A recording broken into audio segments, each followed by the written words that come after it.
Let me close with this. Our problems at the border didn't arise overnight and not going to be solved overnight. It's a difficult problem. It's clear that immigration is a political issue that extreme Republicans are always going to run on. But now they have a choice.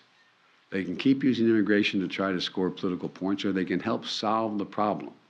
They can help solve the problem and come together to fix employment. Federal aid adds $300 to that, but that expires next Sunday. And the worry is that even with the quick passage of the stimulus bill, benefits still may lapse. And how quickly is it going to be implemented? And is there going to be a lapse of benefits? And the consensus is that something is going to go wrong, even if the bill is signed into law. Direct deposit dates are here. Lawmakers have finally come to an agreement on future relief packages, and these new plans will include millions of bonus tax refund checks for Americans that have been impacted by the crisis. Massachusetts residents can expect to receive a one-time check this week. Billions of dollars more in excess revenue will be going towards new state stimulus. Now here's some breaking news.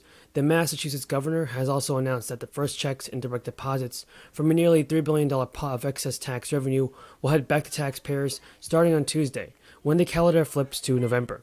A spokesperson for the executive order and Office of Administration and Finance said the money will head out the door under the voter-approved tax cap law known as Chapter 62F, which taxpayers triggered for the first time since '87 by delivering massive amounts of taxes. About 3 million taxpayers will receive a refund in the form of a mail check or a direct deposit worth about 14% of what they owed in the state personal income tax, all in 2021. The administration plans to distribute the refunds on a rolling basis through December 15th. The administration had previously estimated refunds of about 13% of income tax liabilities.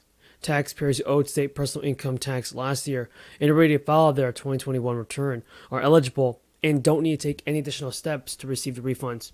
And also, everybody, let's not forget about this. Virginia is sending rebate payments in the order it receives tax refunds. So, if you filed your Virginia tax return by September 5th and are eligible for a September 2022 Virginia stimulus tax rebate, your rebate should be sent by the middle of this month. Many residents can also expect to receive the payments this week. Taxpayers will receive a check in the mail, and others will receive the Virginia tax rebate through direct deposit, all in their bank account. But according to tax experts, if you've moved since last year, the check may be forwarded to your new address. And if Virginia doesn't have your banking information on file, you'll receive a paper check in the mail. And also, friends, more than 72 million American households will pay no federal income taxes this year. It makes a large decline. According to new analysis from the Tax Policy Center, an estimated 72.5 million households will pay no federal income taxes for the tax year 2022. The share marks a substantial decline from the 59% who paid no federal income taxes in 2020 and from the 56% in 2021.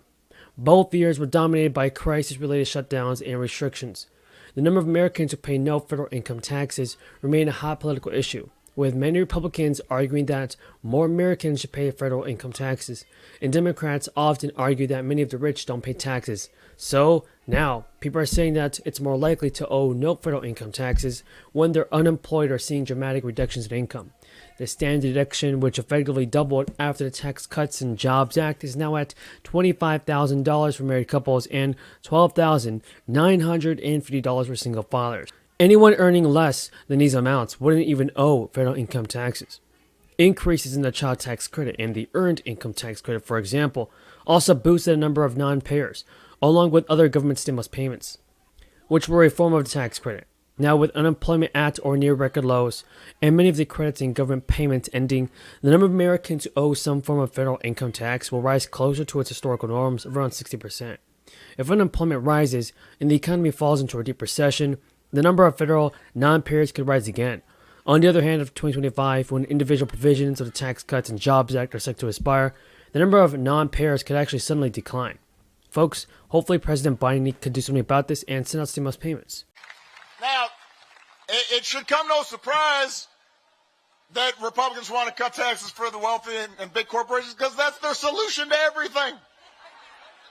When inflation's low, they say, let's cut taxes for the wealthy. If unemployment's high, let's cut taxes. When it's the reverse, they want to cut taxes on the wealthy. If there was an asteroid that headed towards Earth,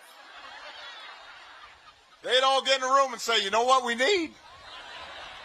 Tax cuts for the rich. I mean, it's nice if you got one answer to every economic problem. We got some students here. You remember when maybe you're more responsible than me. There were some times when I was in school where I did not study. And you go in and let's say there's a math test, you didn't study for it. It'd be nice if you could just write down the same answer for every question.